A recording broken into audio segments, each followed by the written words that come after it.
Greetings, my viewer, wherever you're watching us from. This is PrayerCaveTV, your number one Christian station, and this is where we say the truth shall indeed set you free. Karibu sana to this wonderful show. This is Being One Show, the marriage show where we come here and discuss, issues concerning marriages and relationships. From the time you find that one person and to the all the way you cross over to marriage.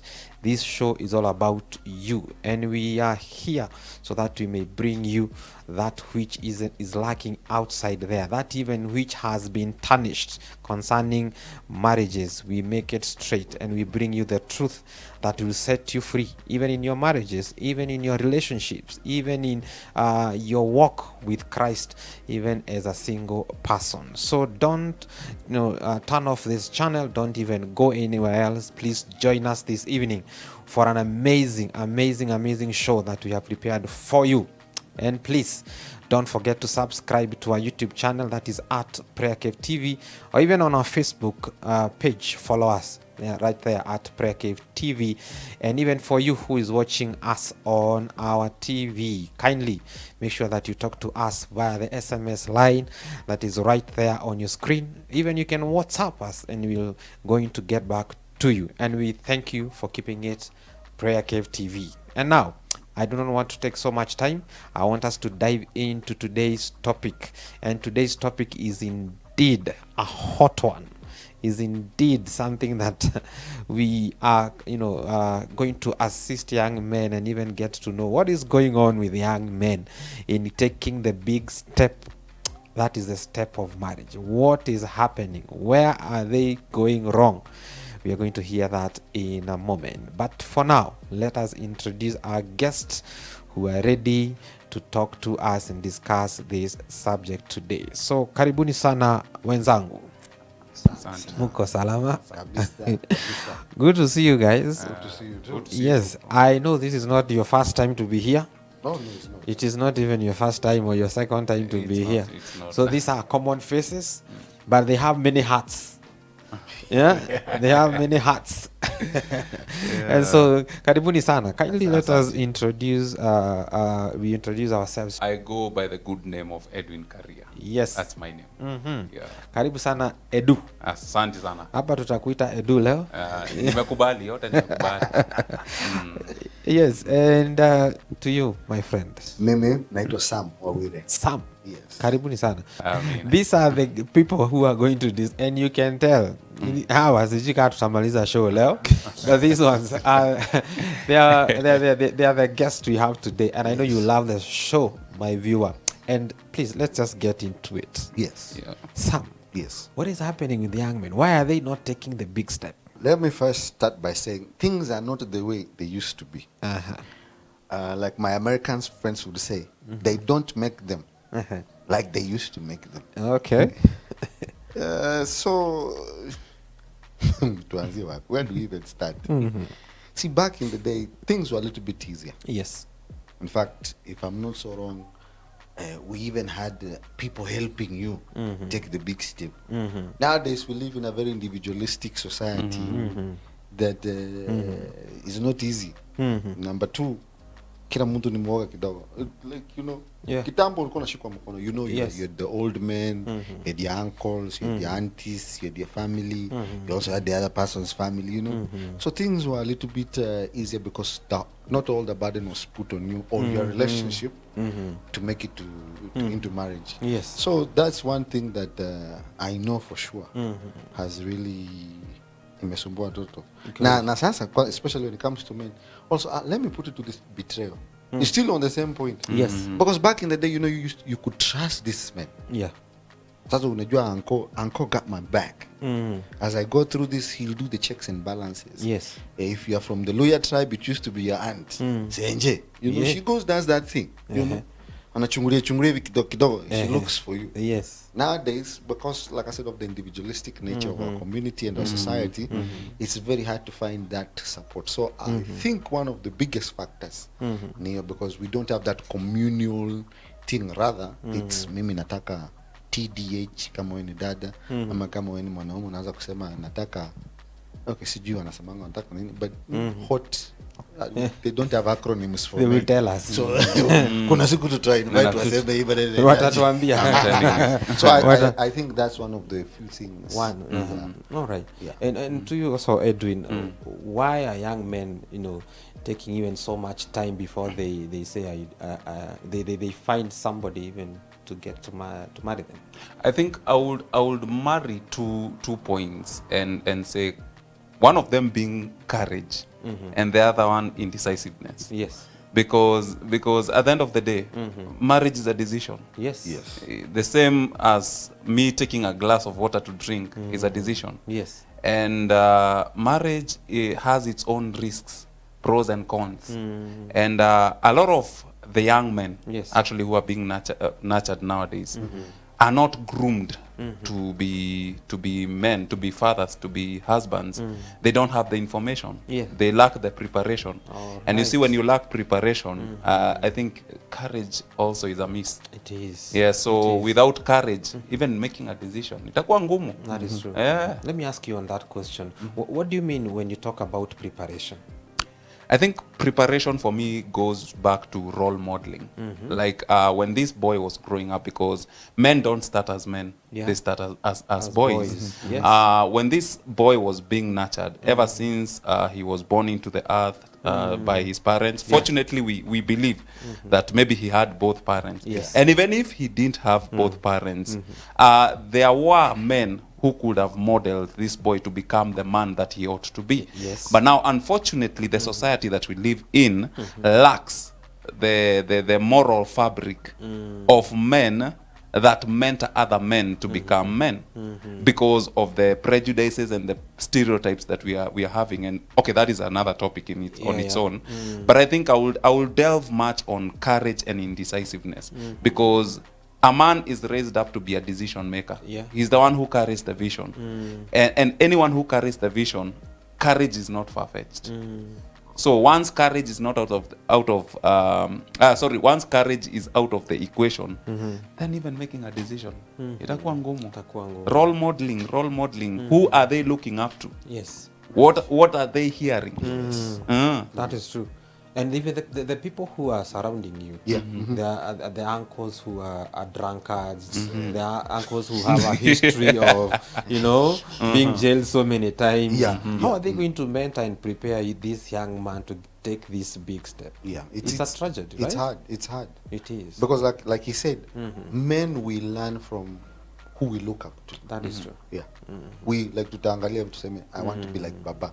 That's why, like right now, my son wants to walk like we, talk like we. Now if I'm not a good role model, at the end of the day, like you say, he won't even have courage to say, hey, can I take you out on a date?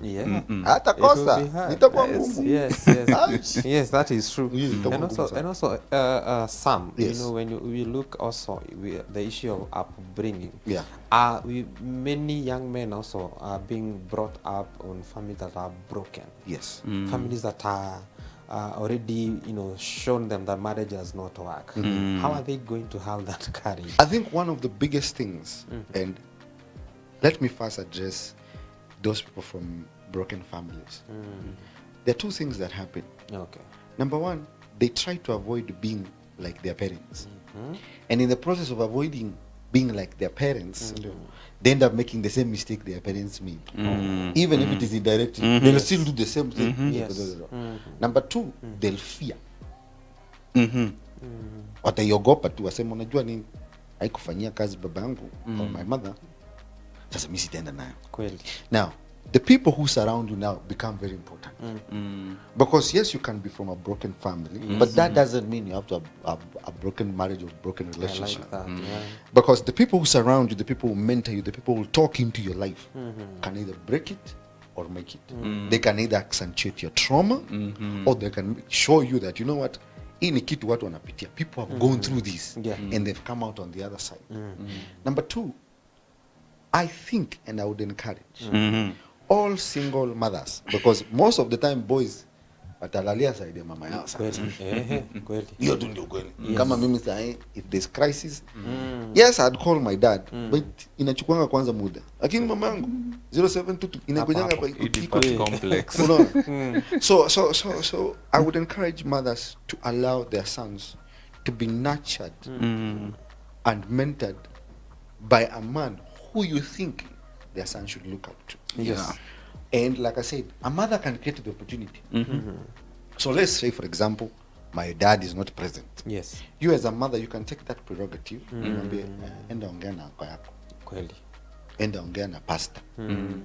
Please, mchungaji, ongea na mtoto wangu consistent, constantly, because kuna 1, 2, 3, 4 speak into their lives. Yes. You see, sometimes it's hard for men to choose mentors because we have been through betrayals. Some of us have been hurt. So like you say, if it's a broken marriage in a baba ndio alimes, you'll find that the son is now hurt. Yeah, anachukia baba yake. Sasa wewe kama mama, it's now sasa wewe ukuje umwambie kijana, najua babako amefanya 1, 2, 3, but he is good in 1, 2, 3, 4, 5. Yes. Or I loved him because of 1, 2, 3. Ama ulitokea kwa sababu usifanye ni kama sasa huyo mtu ni mbaya kabisa, shetani mwingine anatembea dunia. That it doesn't help because he internalizes it. And once he's internalized it, what's the next thing? He either avoids it and it becomes more like his dad, or fear grips him. And like he said, hata hizi ongelesha msichana kwa sababu ataanza kusema sasa mimi sasa nitaanzaje. Hakuna courage hapo. Wacha nikwambie, kuongea na wasichana saa hii lazima you need to have wamesoma bwana, they have gone to school. Yes. Sasa zile siku za kubeba. So I think for the most part, especially in broken homes, because the son defaults to the mother most of the time. Yes. Let the mother encourage the son to get good mentors, good examples, and if possible, have a relationship with the father. And that one of the few things nitasema tu hapa. Yes. Sisi hao watu wanaogopa kuongea na wanawake because wameamba vitu baya kuhusu mtu mwingine. Si vizuri kuintroduce mtoto wako mwanaume kwa moshene. Usimfunze kuwa na moshene yake na gossip na wewe kwa jikoni. Hapana. Najua you want a friend but your son cannot be your friend. Hiyo acha tuseme ukweli, hapana. Hiyo tunakataza. Waache mwanaume aende huko nje afunze kuwa mwanaume. Kama unataka BFF, si ndio? Tafuta committee. Lakini usifanye young man akwe because the next thing and I'm telling you this Ken Campbell, the next thing itakuwa every woman he meets, you as the mother are now the skin. That's true. That is bad. Kwa sababu sasa yeye ametoka anajua tu mama yangu, anakuja huko nje anakutana na karembo hakajui kupika na kakoiti, anakasirika. Unakasirikia nani? Usi mama yako.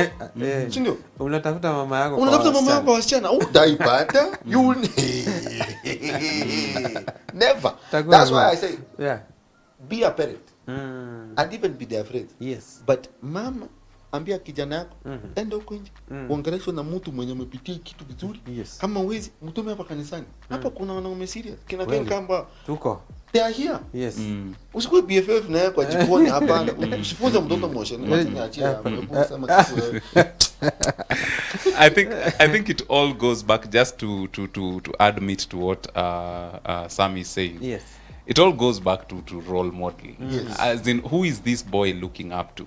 Because remember, a boy will turn to be a man. A cub will turn into a lion. Yes. You can imagine going to a jungle. Unapata simba anaona gazelle na hepa. Ataenda njaa. So even men, like that boy, if you are a mother, and I have no offense to young, by the I respect women, I honor women, they are lovely people. Yes. But you see, let a man be a man. Whether he is a boy, he is a man.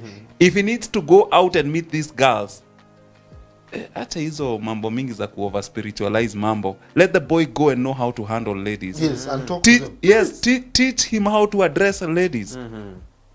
So huyu mtoto amekaa kwa jikoni na wewe kutoka azaliwe hadi ile siku atafika 18. Akipatana na wanja si wataenda jikoni wote wawili atashinda kumwambia kwa barabara. You see, the word of God says, train up a child in the way that they should go. Yes. Train up a man in the way that he should be a man. Yes. Yes. There are tenets of becoming a man. Yes.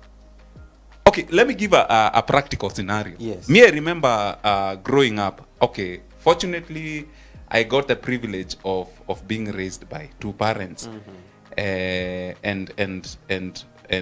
my dad. Sometimes you would consider him ni kama anawachukia. But later on, when you grow up, ndio unajua, by the way, whatever he was doing was actually right. Yes. I was having an earlier conversation with Sammy, and he was actually giving me a practical example of how he's bringing up his boy. Wow. Akitembea mbele ashiki mtoto mkono kila wakati. Wacha akufuate. Yeah. Aone your steps. Yes. As we follow Jesus, tunaambiango to follow steps. Let the boy see the steps of the man. Ukianguka anajua hapa huwa panaangukwa. Yeah. Hata anguka kesho. Yes. Ataepuka hapo. But this thing of kababa, man, kababa, you see the problem comes in. When now the lady comes in the picture. Oh. The lady is looking at protector provider. Sindio? Yes. He's not looking for ati sasa mkuja mkae chini mnaanza kuniambia aki, oh my god, my girlfriend sijini manze. Man. He's not looking for a girlfriend. No. And that's what men are being turned to be nowadays. And that's why the issue of LGBTQ inakuja. Yes. Yes. Yes. Yet it's fine for me to even be to change my gender to be a lady. Why? Because we've lost the moral fabric. We've lost the social structure. The social structure that ilijengwa ile wakati Mungu alikuwa anajenga dunia. There's a reason why actually the man was created first. That does not mean the woman is any lesser. No. No. There's a lot to that. Being created, number one. That's true. It does not undermine the value of the woman. Yeah.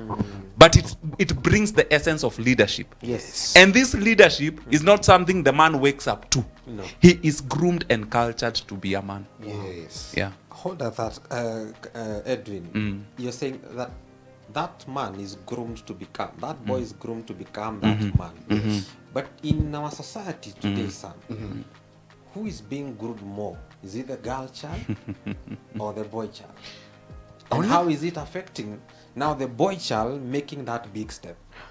Honestly, when it comes to grooming, right now, I don't think anybody is being groomed. True. No, I'm just going to be honest. This is my opinion, and this is how I look at it. Yeah. Because the girl child is not being groomed. She's being given, how do I put it? Negative feminism. It's not even negative feminism. I don't even want to go into feminism. I want to find a more descriptive way of putting it. She's shown a picture, okay, Yeah. of what she could be.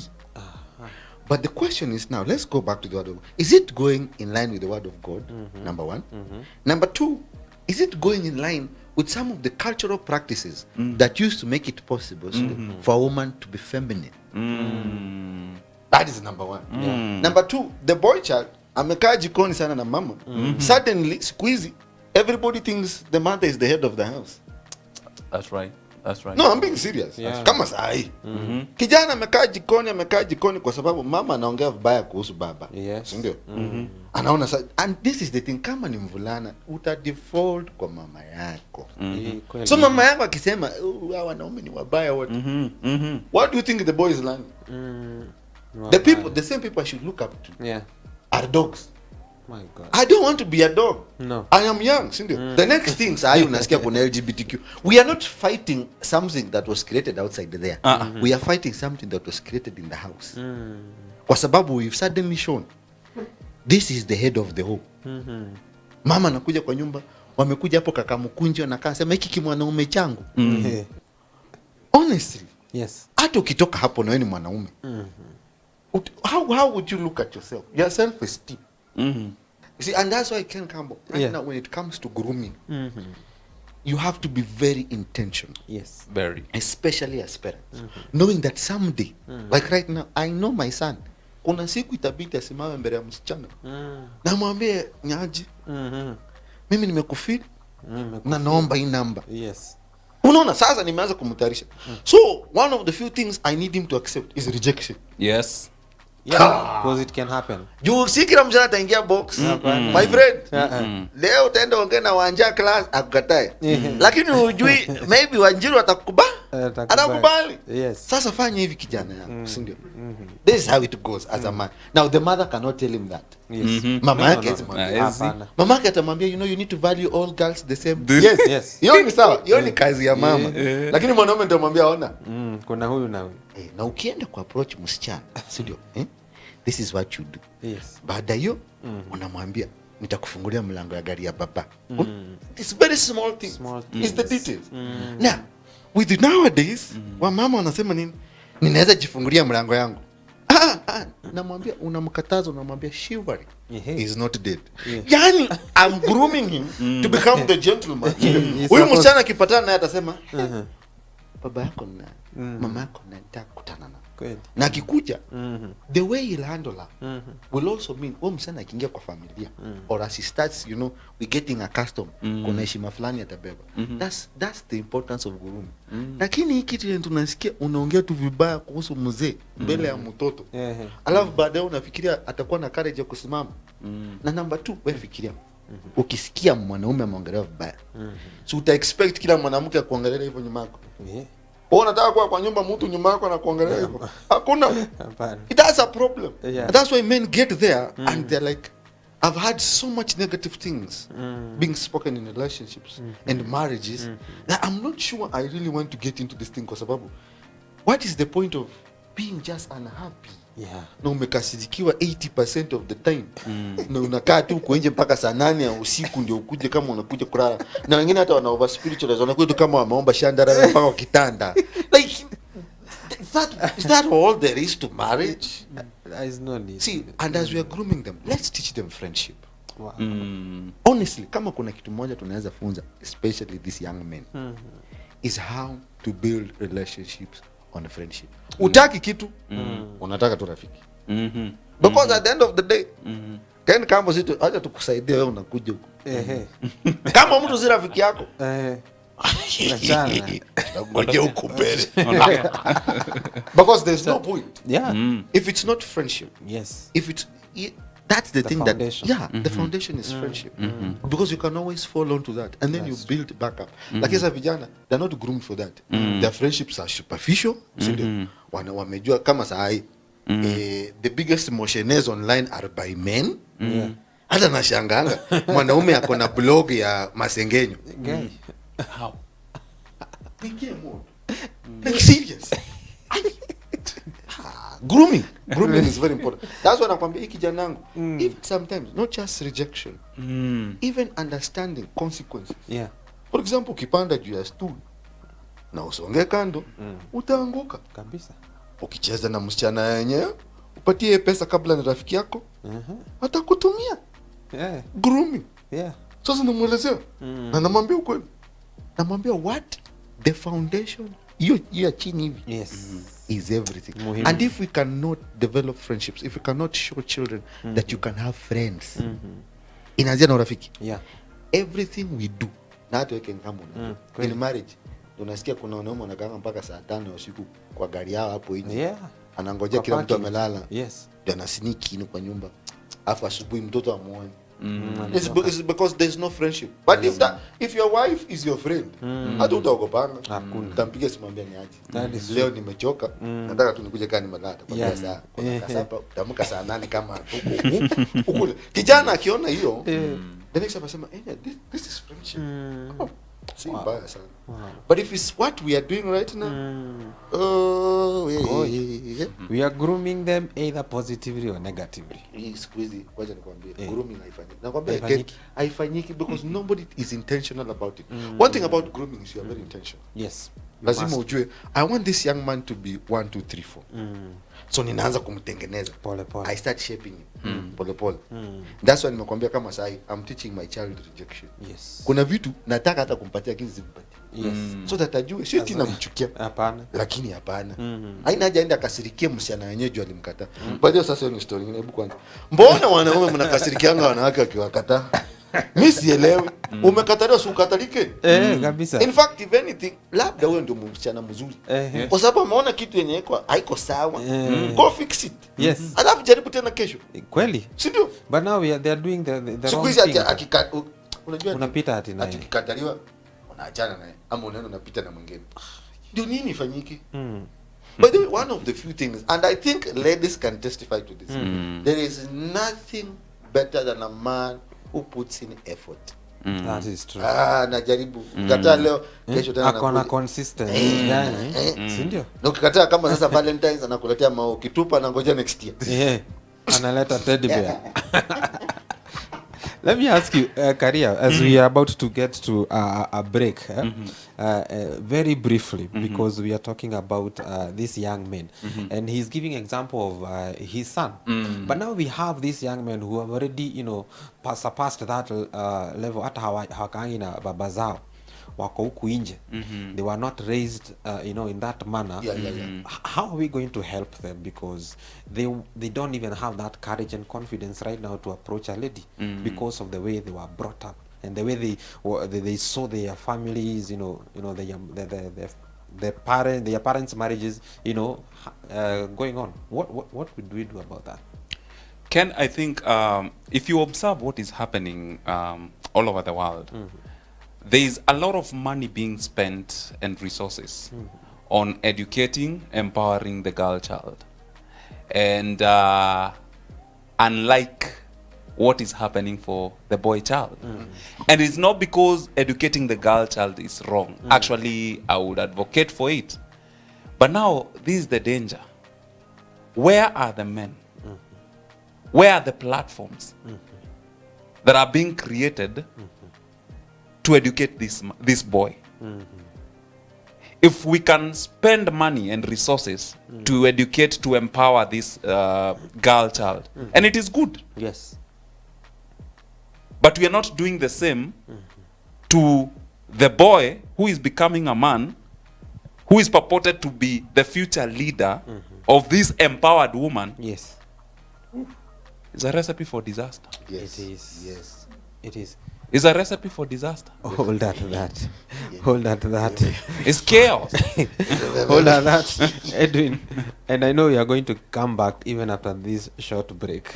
Please talk to us on the YouTube channel right there. Please. We want to hear what are you, what do you think about what we are talking about here. And even when you come back, they will tell us, is money one of the issues why young men are not taking up the big step? Stick around. We'll be back shortly.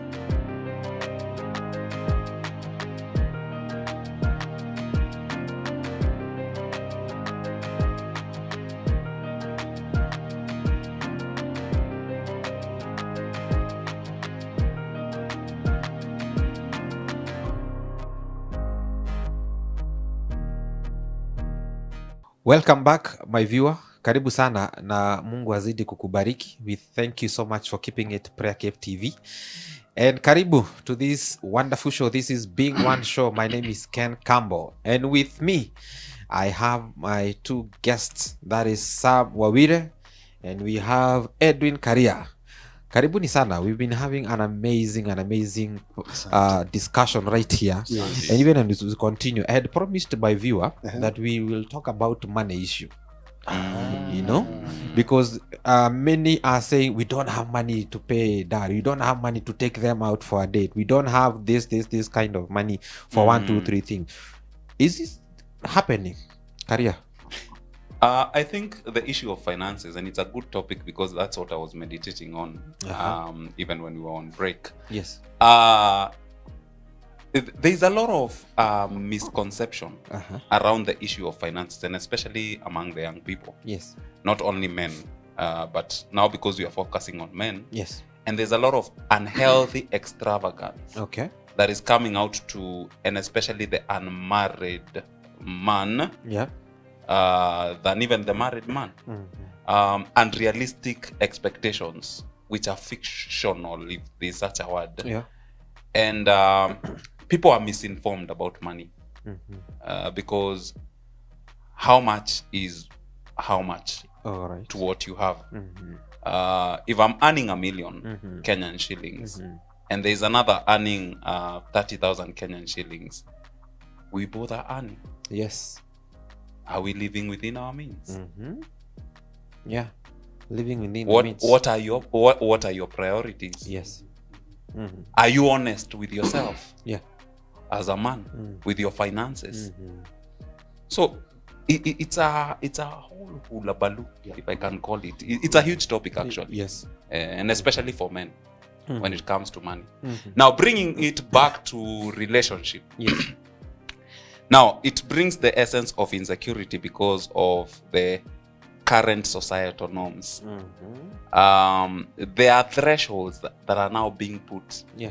And most of them, watu wamewatch cartoons sana. There's a lot of soap opera and Disneyland in how people are living. People are not being told the truth. Both men and women.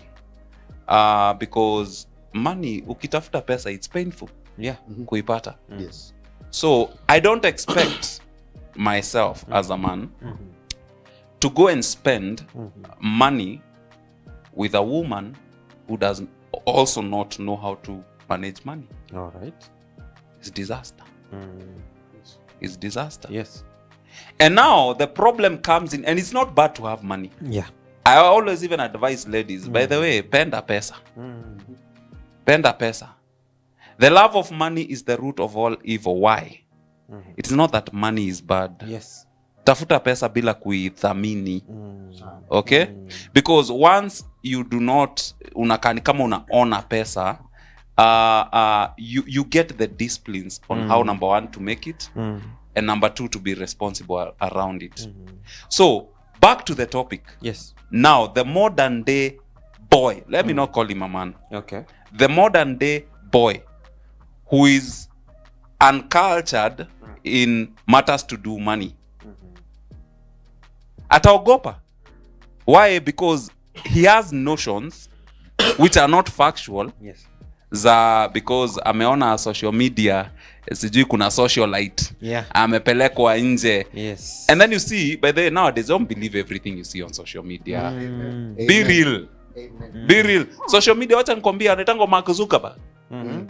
Hawa watu wanatengeneza pesa. By the way, mimi I congratulate him. Wacha endelee kutengeneza pesa. It's his own venture.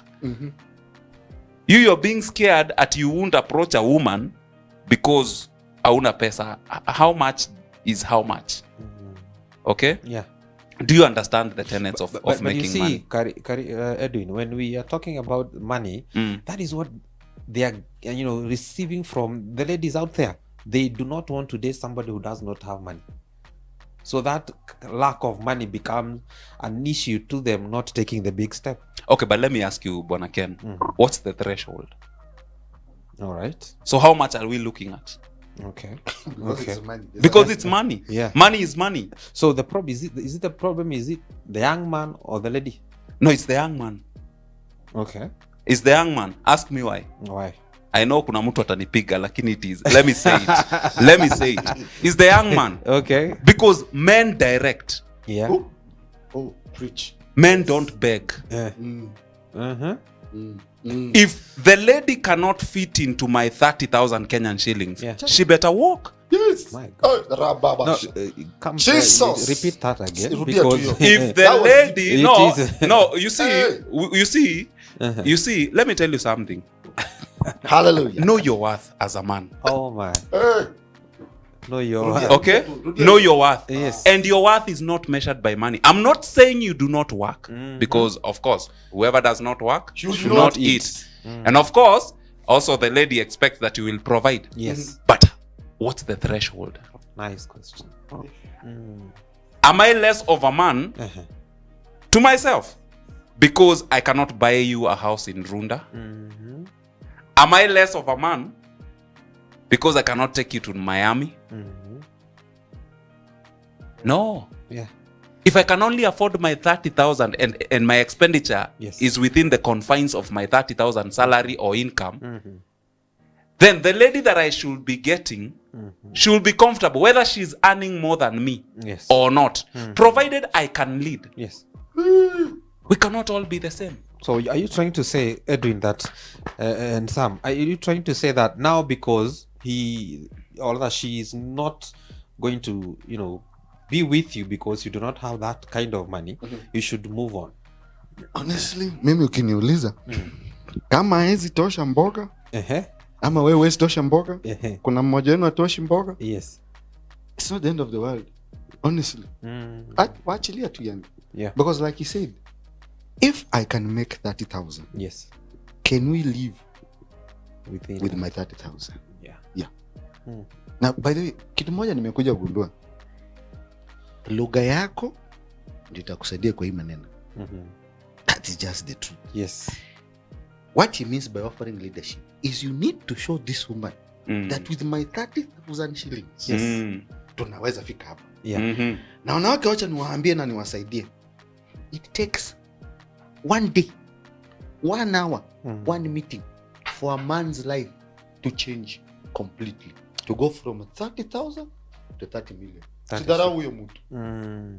Kama anaweza, kama leo ni Valentine's, labda hizi nunua maua, yes, lakini apite hapo kwa kichaka akuokote maua to show you that he is thoughtful, because that's what he can afford. Yes. That gesture by itself, take it.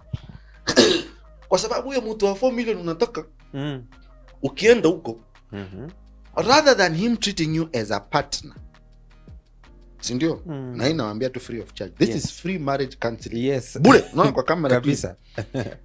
You become property. You are added as property. Wewe kama mwanamke, you are not valued. Yes. But if you start with him when he has nothing, na upande naye na ukwe tu mkunjufu wa roho, yes, na ungoje kidogo tu, yeah, labda haja graduate, atagraduate, atapata kazi, sindio? Labda hiyo tenda ijaenda through. That is all it takes, seriously, yes, to change a man. 1 minute, if to 1 meeting, yes, 1 day, 1 deal, na huyu mtu anabadilika. Lakini shida ni most of the time tunamwangalia juu chini, alafu naanza kumwambia siwezi make. My friend, saya amevaa kala, kesho anaweza kuwa amevaa Gucci, na hata ajua amevaa Gucci kwa sababu kuna pesa mpaka hata afikiri. The problem is most of the time we look here and we never think 5 steps down the line. Ladies, if there's one thing ninaweza wasaidia, fanyeni kama mama zetu. They married this man because they saw potential. Hakuwa wasai. Yeah. Kwa sababu honestly, sasa ninaangalia picha za baba yangu hivi nashangaa. Aliona nini? Lakini sasa hivi tumefika. Ninasema alikuwa ameona. Uliona mbele. Yes. If you think about now, sahi, na what I can get right now. Ndio. Hata wewe mwanaume atisina pesa. Yeah. My friend, these ladies are very simple. Yeah. And ladies, you can be my witness. Unless wewe wacha niseme, a thoughtful man, yeah, with 10 shillings is better than some goon somewhere with $1 million shillings or $1 million. But do you think some they care about that? They are saying we all those bad boys. Most of the young men wako hapa kanisani, they come and serve God. They are nice young men. Yes. Hawata kupiga, hawata kuharas, yeah, ndio. Yeah. Lakini watu unataka bad boy. Yeah. Bad boy anakujanga na side effects. Yes. Utafurahia, oh my God, my bad boy. Kesho tutakupata umepigwa jicho. Yes. Kesho kuto tutapata amechukua pesa yako ya savings, ametumia kufanya biashara zake. Yes. Unakuja hapa kanisani unaanza kusema there's a demon. There's no demon. Yeah. Ati ancestral curses. Hakuna. Sasa hizo kakijana hapa kanisani kanakwambia dada so and so I like you. Unamwangalia unasema oh praise the Lord. I like you as my brother too. We're friends on huyo. Yeah. In 20-30 years leo umechapa, si ndio? Kwa sababu huyo bad boy wako hakutaki. Amepata kakifaranga kingine, si ndio? Unaanza kuja hapa unaanza kunila hapa ukilialia oh God, any man. Why have you forgotten? What have you forgotten about me, Jehovah? Hakuna. No. Hapana. If this young man is trying, and this is what I'm going to tell young men, put in effort. Yes. Ukiona msichana mrembo enda ongea naye. Yes. Na umwambie dada, naona tukue kwanza marafiki, tuone maneno hii inaenda wapi. Unaona? Yes. Akikubali, take it one step at a time. Grow together. Because if she can hold you down, yes, with 30,000, yeah, huyo ni msichana mwenye when you have millions unajua naweza mpatia Na na ikuwe haribu sawa. kwa sababu atakumbuka ile uchungu tumepitia. Yes. That is Tumepitia. true. Yeah. But the problem is mimi ukinipa honest saa hii na naambia watu wanaume Yeah. ukiwa na pesa Uh-huh. when a woman comes into your life it's very hard for you to accommodate her as a partner. You have your own. Yes. Unaweza tamwambia toka hapa. Siko na pesa. Yes. What else do you need? Tutapata mwingine kesho. Yeah. I have money.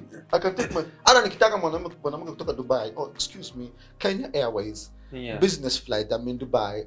Yes, huko kuna watu watakuorganize, you have another woman. Yeah.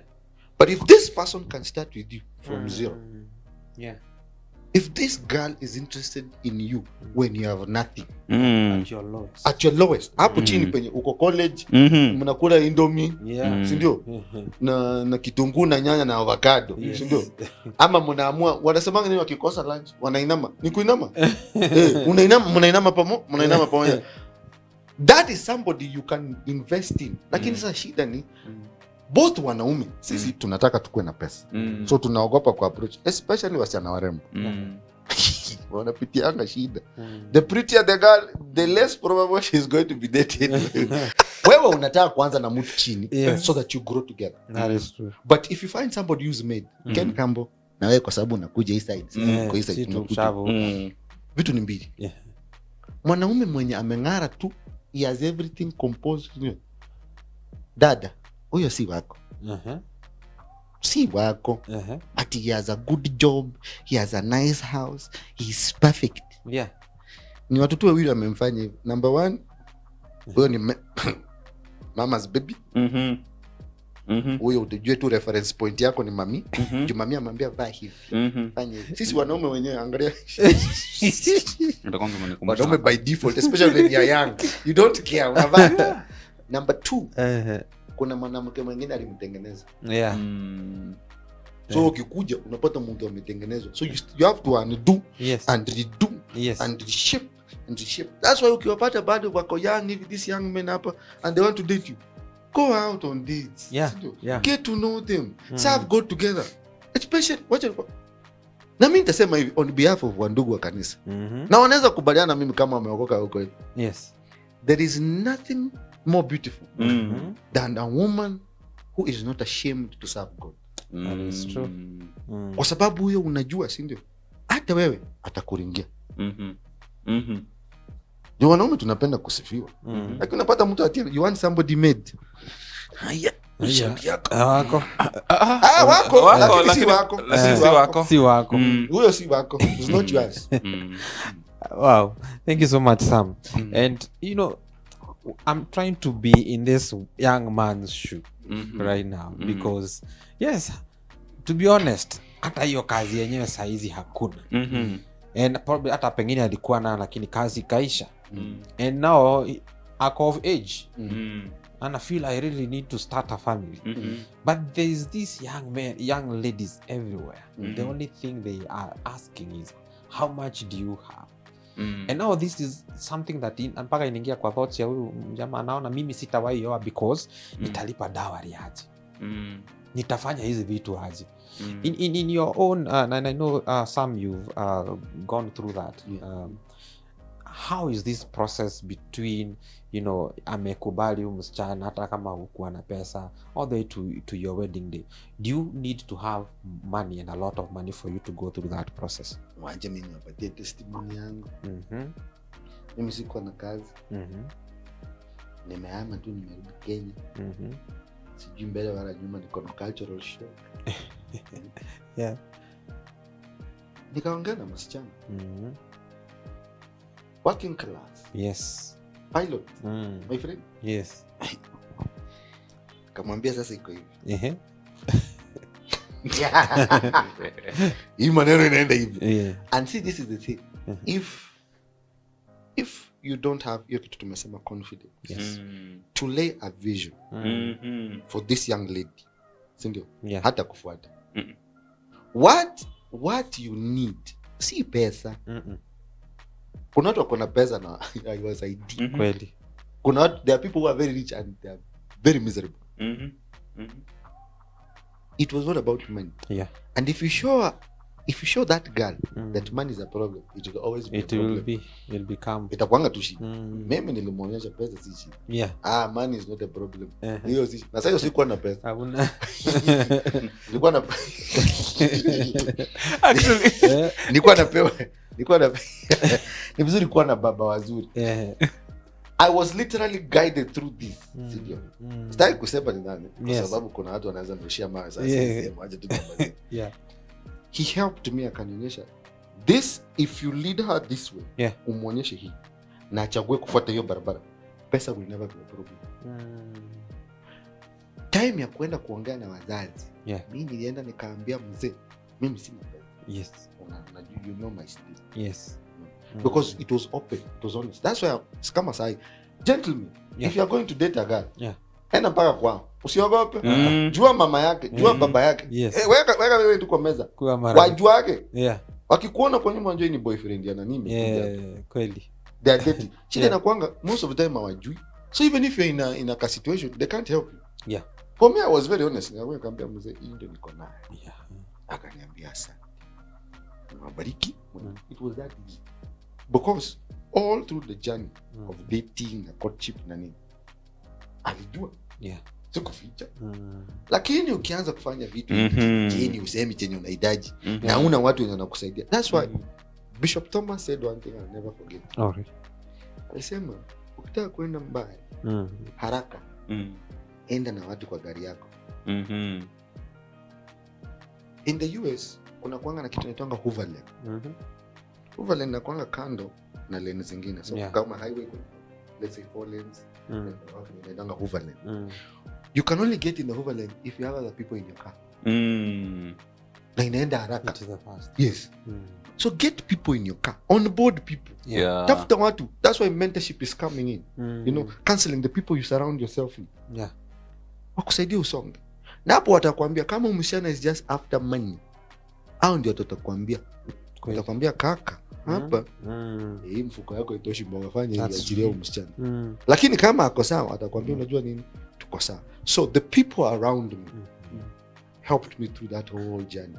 Even in debt. Nakwambia nilikuwa napewanga 1,000 shillings. Napeleka msichana nje.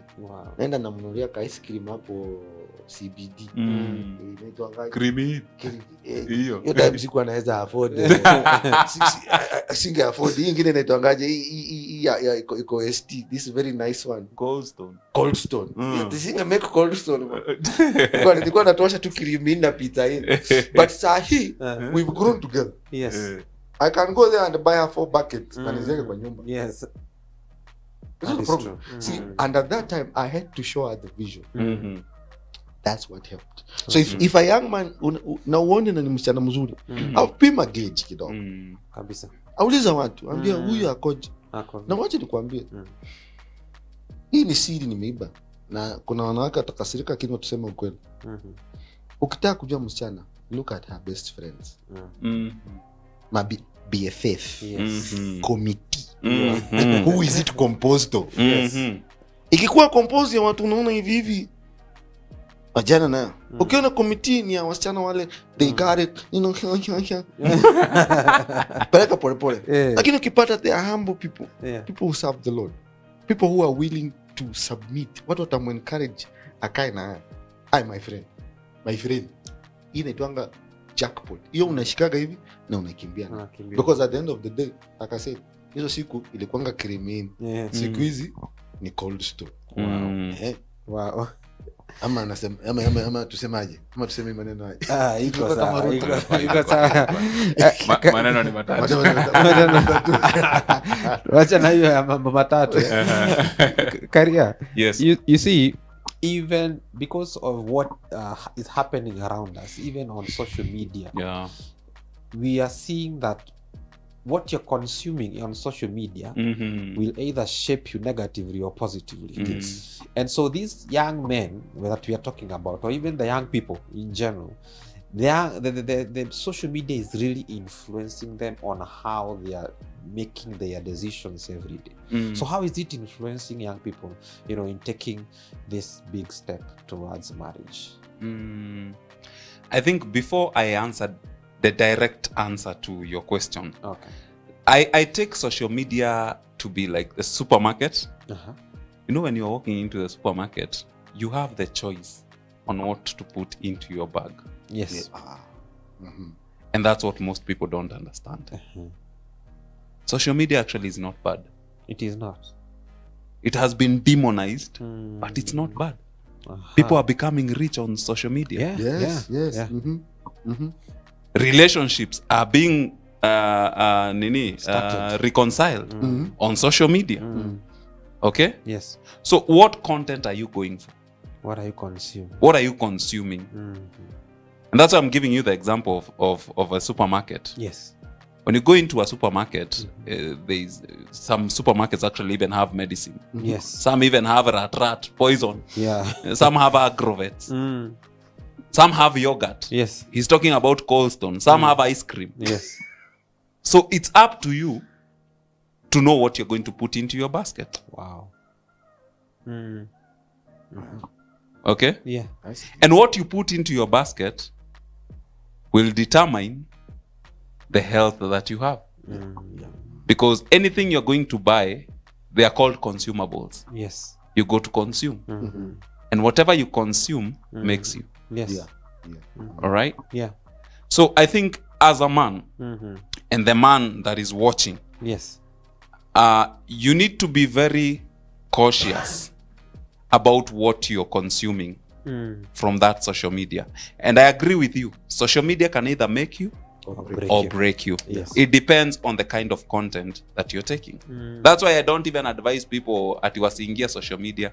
Okay, if you're trying to maybe regulate yourself on not being an addict, that's okay.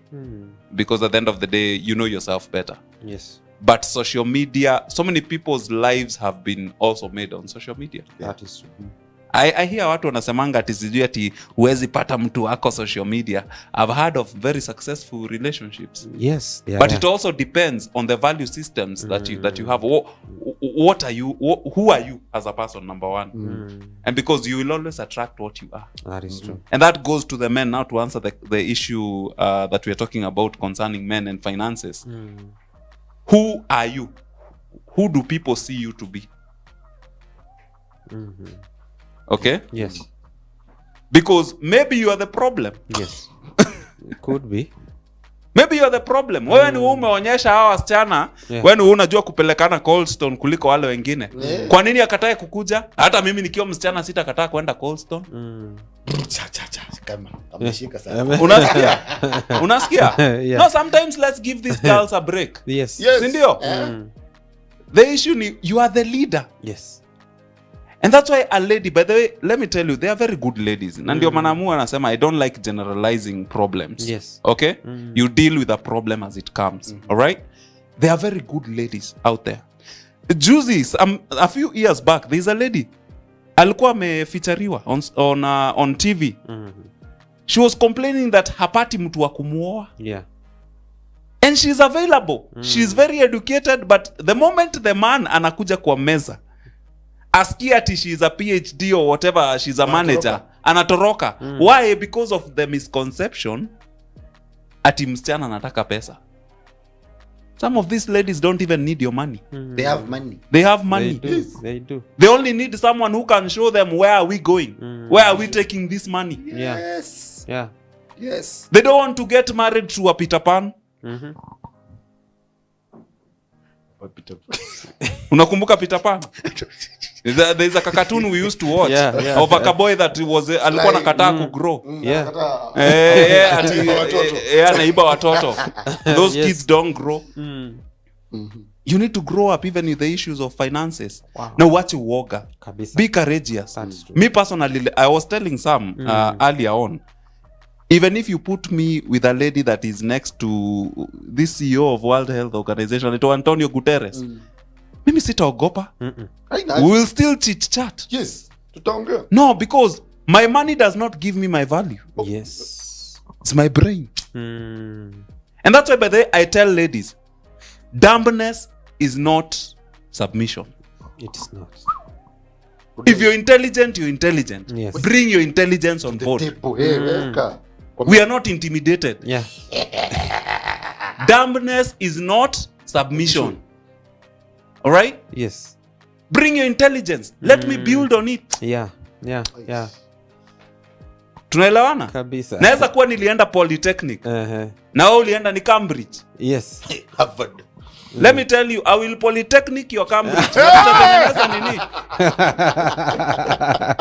No, men need to be courageous. Yes. Let me take you to Joshua chapter 1 verse 9. Be ye bold and courageous. Yes. God did not tell a woman. Joshua was a man. Yes.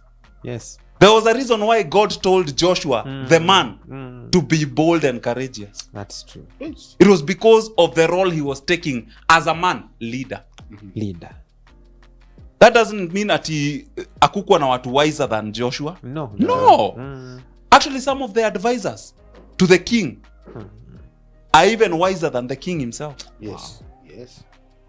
So please, mwanaume, niangalie hata mimi kamera gani. Kabisa. Mwanaume, know your worth. Amen. Define your worth. Yes. And know your identity. Wow. Hiyo tu ndio nitakwambia. Lakini kama pia your identity haianzi na Mwokozi, hapo umepotea. Kabisa. Wow, thank you so much. Edwin, I don't know utaongeza nini tukimalizia kwa hiyo. For me, I think the main thing, especially for the boy child. Yes. Believe in yourself. Like, and nowadays kuna watu watakwambia usifanye hivyo. Honestly, and this is where I think, like you said, society, the rules and the norms have changed. You are worth something. You're worth. You're alive. Inamaanisha you're good for something. There is nobody who's a good for nothing. Siaminingi hiyo kitu. Number 2, remember, it can take 1 minute for God to transform you. Kutoka huko chini na kuleta juu. Ni Mungu anadefiningi. We don't know the future. But what we can do is trust God that something is going to come out of this. Because he says that all things, even your lack of money, your lack of education, your that lack, it's good for something. Because it all things. Oh, see some. No. All things work together for good for those. See, and that na ya mwisho najua hapa sasa machachi boy watapiga kelele na nduru penye mko mpige makofi. Seek ye first the kingdom of God. Oh yes.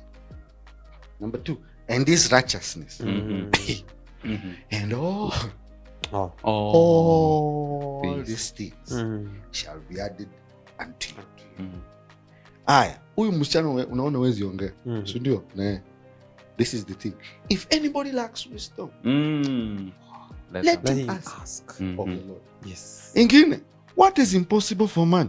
Nothing is impossible. It's not impossible with God. That's right. Labda wewe wezi ongea naye. And I remember, nakimalizia sasa, Musa aliambia Mungu. Mungu alimwambia, enda. Alianza na excuses. Mungu siwezi.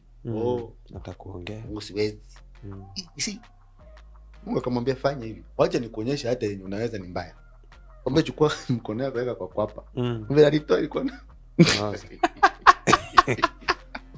Akaingiza hivi akatoa. Iko mgonjwa. Amerudisha. Akarudisha. Ikatoka. Mimi kwangu. It was God showing him, if you are going to look for weaknesses, we have them. You will find big ones. Zingine hata ujui. Musa alijua ako na ukome huko. Hakujua lakini vile kasiri tokea. Mungu akamwambia rudisha huko. Mimi Mungu, let God take care of some of these things. Wow. Especially when it comes to kama finances, the future. Trust in God. In fact, if there's one thing naweza ambia vijana, amini Mungu. Na kitu kingine, Mungu si principle amekaa mbinguni na kiboko anangojea kuchapa. Because and I think Bishop Thomas has really tried to show us why we need to accept the love of God. Because some of these limitations we put on ourselves is because we've not understood the love of God. That is true. Mungu angojea tu kupiga. Na akasema kitu juzi tu na nimeibeba. By the of hii nimebeba. Vitu mbili amefunza in my life. Ya kwanza ilikuwa story Esther. Ya pili juzi alisema, don't take the storms of life and associate it and associate them with sins in their life. In your life. Hapana, hata Yesu alikuwa kwa boat na kulikuwa na storm. Si ndio? Kwani alikuwa ametenda dhambi? Hapana. Hapana, hakuwa ametenda dhambi. Young men, tafadhali, hata kama unaona umeenda vibaya, Mungu ajaribu kukuchapa, rudi kwake. Yes. Reform, get a mentor, si ndio? Start this journey. Identify a nice young lady, lete hiyo maneno yako tukusaidie, si ndio? Baada hiyo after church service tukutembeze hapo, si ndio? Tukule kamchele ama kakeki kidogo, uende nyumbani na mke yako. Si ndio hiyo? We're not trying to complicate this thing. No. And you need $500 million, ukae kwa committee 27. Hapana. Biblia inasema he who finds a wife finds a good thing. That means if you found her, bring her here. Miss sijui mbona tukwange na harusi after service. It's the easiest and the best wedding ever. Pastor yuko, watu witnesses wako, si ndio? All you need ni kutuletea keki, tutakula keki twende kwetu. Kabisa. Tulikuwa tumepanga kula lunch. Mimi sitakubaden na lunch yangu. Ninaenda kwangu kukula lunch. Lakini kakeki kako, si ndio? Nikafurahia tu nikwambie sasa nimekubariki. Kubariki.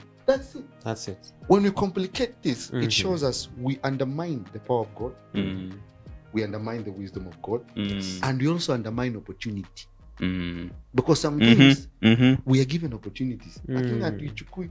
So the reason why we are scared of this thing is because we are inflicting fear on ourselves. Wow. But what if we trust in Jesus? We trust in Jesus.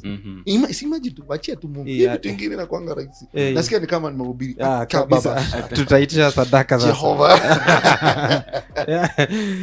I know we can go on and go on and go. Oh yes, we can. But because of time and because we have to, there are rules. Yes. Na the rule imeisha. Imetuambia tufike hapo. I want to thank you so much. Thank you so much, our guest, for coming today.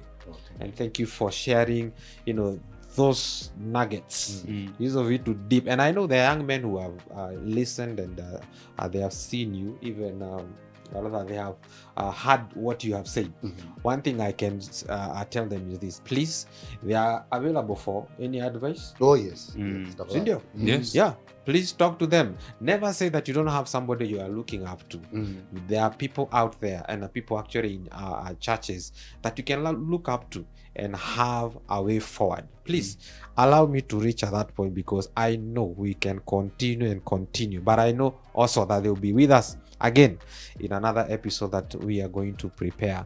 But for now, allow me to tell you to keep talking to us. Let the discussion continue on our social media platform. Please ask us any question concerning what we have spoken to or discussed today, or any other thing. We will have an episode prepared for that. But for now, talk to us on our YouTube channel, talk to us on our SMS or WhatsApp line, and also on our Facebook page. This is PrayerCaveTV, and this show is known as Being One Show. My name is Ken Campbell, and this is Being One Show.